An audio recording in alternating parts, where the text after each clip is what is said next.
Vamos falar agora, eu proponho aqui nessa reta final de Morning Show de hoje, sobre outra vencedora do Globo de Ouro que está dando o que falar, que inclusive não é a nossa estrela Fernanda Torres, e eu estou falando nesse momento da atriz americana Demi Moore, que também ganhou o prêmio pela primeira vez em mais de 45 anos de carreira, deu um discurso emocionante, sem dúvida alguma, o melhor da noite, sobre ser chamada, sobre ela ter sido a vencedora, né?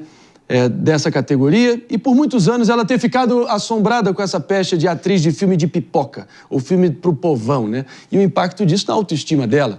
O psicólogo Yuri Buzin está aqui com a gente ao vivaço para nos ajudar a entender isso, né?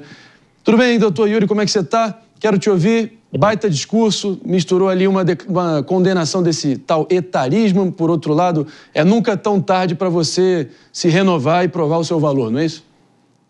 Totalmente. Muito obrigado pelo convite. Eu adoro vir aqui bater esse papo com vocês. É importante que as pessoas entendam que não necessariamente aquilo que nos dizem ao longo da vida é a realidade, são apenas, às vezes, percepções e até mesmo inveja, até mesmo sentimentos negativos que o outro tem com a gente. Mas é interessante que a inveja ela só é causada no outro a partir do momento que a gente vê alguma admiração. Se a gente não tem admiração pelo aquele outro, a gente não tem inveja. Então, quando a gente ouve isso e acaba machucando muito a gente não pode simplesmente acreditar, porque não necessariamente a opinião do outro reflete a realidade. É importante que a gente consiga continuar a acreditar em nós mesmos e superar todos esses obstáculos, como a gente viu essa história maravilhosa. Porque é uma pessoa que tem uma carreira linda, que conseguiu chegar até onde tanto desejava ao longo da vida. Mas às vezes a gente acredita tanto em algumas frases por uma fragilidade que a gente tem ali, ou comentários de algumas pessoas, que a gente acaba ficando muito triste e desestimulado a continuar. Então sempre acredite em você, porque você sempre vai constituir alguma coisa muito boa para você, independente de tudo e todos. Foi assim, parecia que ela se preparou a vida inteira para dar aquele discurso, foi na veia, foi impressionante, né? E quantas vezes a gente já nos damos ouvidos a tantas críticas e deixamos isso abalar nossa autoconfiança ao ponto de parar de acreditar em nós mesmos, né? Ela é um exemplo disso, todo mundo aqui, tenho certeza que já passou por isso em algum momento, mas quero ouvir de vocês, fique à vontade.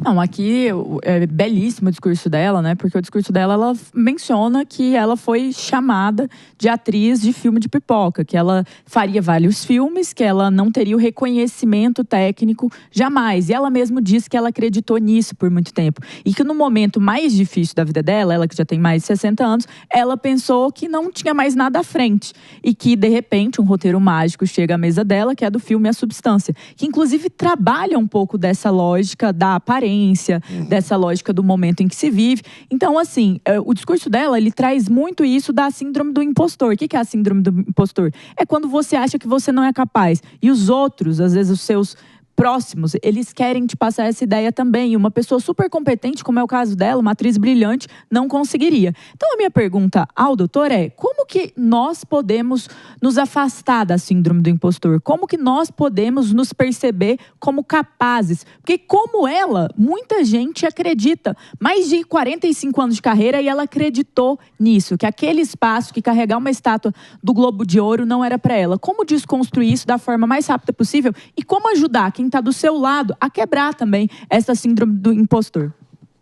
Isso é muito bacana você ter citado isso, porque a partir do momento que a gente se pauta no externo da sociedade, a gente acaba perdendo o interno. Então a gente tem que constituir e fazer comparações e análises de nós mesmos ao longo do tempo, né? O quanto nós éramos antes e estamos nos tornando hoje. E planejar o futuro, mas deixar de lado totalmente as opiniões dos que nos fazem mal, literalmente. Isso não quer dizer ignorar críticas, mas fazer uma autocrítica e continuar a sua própria evolução, buscando uma autoconfiança, tendo muita clareza e às vezes até muito racionalmente falando, é você ter pontos onde você faça reflexões sempre, como eu estava, como eu estou, quais são os meus objetivos, como que eu estou evoluindo, se eu estou estudando, se eu estou fazendo isso, se eu estou fazendo aquilo, para que você consiga mensurar o teu crescimento. Porque essa autoconfiança, ela vai sendo construída ao longo do tempo, ela não surge do nada. Ela vai sendo constituída, ela tem que ser alimentada, ela tem que ser um olhar para dentro, uma autoanálise. E muitas vezes a gente não olha para nós, a gente olha sempre para o outro, a gente olha sempre para o externo, a gente está sempre se comparando. A gente vive nesse mundo muito forte hoje de comparações o tempo todo. Então a gente acaba esquecendo do nosso eu. Não, foi um privilégio para ela, mas também foi um presente do destino, né? O fato que é aquela coisa quando a vida imita a arte, né? A vida pessoal dela, o momento de carreira dela, refletindo muito o enredo do filme, A Substância, que é um filme de terror bizarríssimo, né? Que fala um pouco desse conflito interno de você ir para medidas extremas para poder ter a sua juventude. Enfim, é inacreditável esse filme, vale a pena assistir.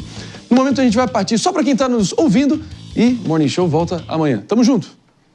A gente segue adiante para todo mundo aqui nas multiplataformas da Jovem Pan. Papo tá bom. Quem assistiu aqui The Substance, A Substância? Eu já viram? comecei a assistir, mas aí foi interrompido porque tenho um filho pequeno e tem muita nudez. Vale a pena, vale a pena. E não dava pra Doutor Yuri Buzin, já assistiu? Vale a pena assistir? A gente já vai se despedindo. Vale muito a pena assistir por vários motivos, além de ser um filme ótimo, uma atriz maravilhosa, mas essa reflexão do tempo e do que significa a beleza, o tempo de cada um, qual é a realização de cada um, ou como que a gente muitas vezes quer pagar certos preços por algo que a gente imagina que é bom e não necessariamente também é bom. Isso a gente faz uma autorreflexão muito magnífica do cada um vive uma era, cada um vive um tempo e não é uma questão de idade, mas é uma questão de você viver aquilo que é o presente do seu dia a dia. Esse foi o doutor Yuri Buzin, sempre agregando demais aqui Papo Cabeça. E tá dada a dica aí, sem dúvida alguma, é um daqueles clássicos exemplos de a vida imitando a arte. Demi Moore foi presenteada com esse momento, discurso espetacular e o filme melhor ainda, vale a pena. A Substância, terror grotesco, absurdo, mas revela muito dos tempos modernos e das loucuras que a gente fica refém.